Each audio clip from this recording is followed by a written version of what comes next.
We don't know how to defend against hypersonic missiles.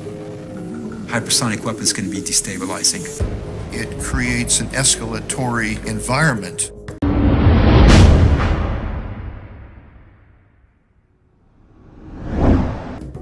It increases the likelihood of a strategic conflict, and it decreases the ability to defend against it.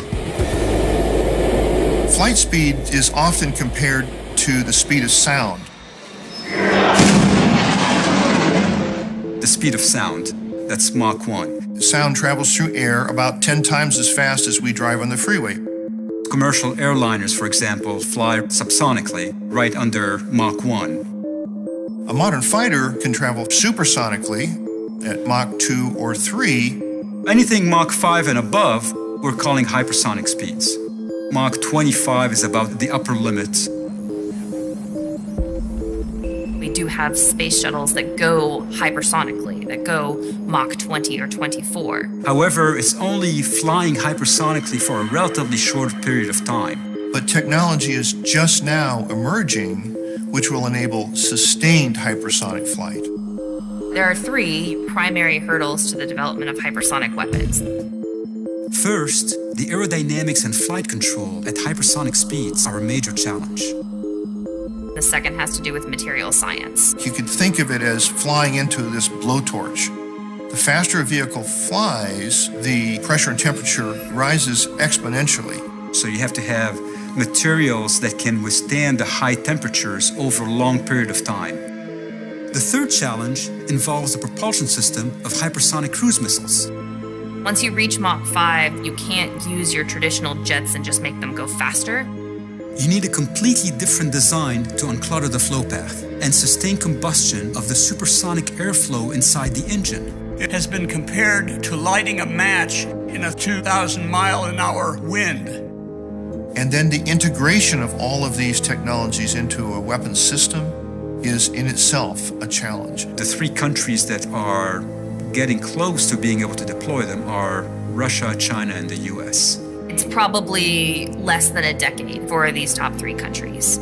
Other countries, however, are much farther behind, in part because the technical challenges and the engineering challenges for these weapons require massive amounts of investment. And so they would require extensive foreign assistance. However, as time goes on, the knowledge related to these technologies are going to start proliferating. There really are two types of missiles emerging: hypersonic cruise missiles and hypersonic glide vehicles.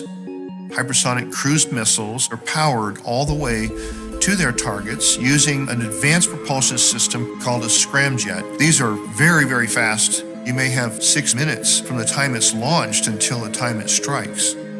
So hypersonic glide vehicles are just that. They're a very fast glider. The way it's launched is they put it on top of a rocket, it re-enters, then it flies on top of the atmosphere. It's like a plane with no engine on it, and it uses aerodynamic forces to maintain stability, to fly along, and to maneuver.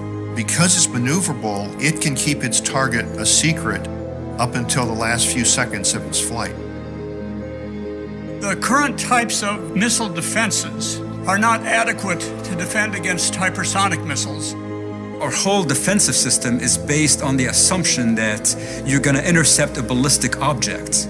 A ballistic missile is like a fly ball in baseball. The outfielder knows exactly where to catch it because its path is determined by momentum and gravity. It's a different scenario. The combination of the maneuverability and the speed makes hypersonic missiles unpredictable and extremely difficult to defend against. The faster you go, the more kinetic energy you have. In some cases, you may not need to put any explosives on it. The kinetic energy of the vehicle itself is sufficient to be able to cause quite a bit of destruction.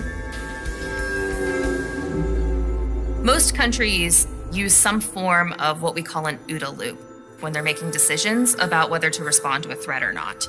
You observe a threat, you figure out where it's coming from, then decide whether you need to respond, and then act on that decision. How are you going to shoehorn all those steps into 6 minutes? There are two implications here. The first is that people will become more trigger happy. The compressed time frame to make a decision makes people much more likely to want to be the first strike as opposed to the second strike, because you can't preserve your second strike capabilities. The second implication is that if you can't defend against a decapitation attack, then you have to devolve command and control of your weapons into the field. To the military rather than to the national leaders. That runs the risk of an accidental strategic war. Another possibility is to disperse your strategic weapons.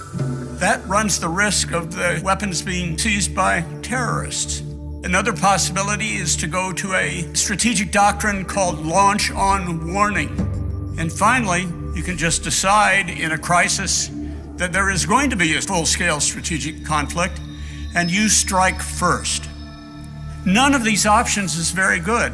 I think the world will be a more dangerous place unless we have some sort of an agreement with each other to not share those technologies. The end state that we're trying to avoid is the proliferation of hypersonic technology, not just to rogue nations, but also to nations with regional rivalries that could prove to be very destabilizing. What we're recommending is a kind of addendum or amendments to the Missile Technology Control Regime. This regime could be supplemented with some controls on hypersonic components. It would be a waste of time to do this if the US or Russia or China plan to export complete missiles. If you can just start with a trilateral agreement between these three major nations, that would be taking a really effective step in terms of controlling the proliferation of these weapons.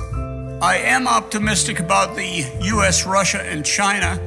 It's in their interest to do this, and there's time to do it. Not a lot of time, but a few years.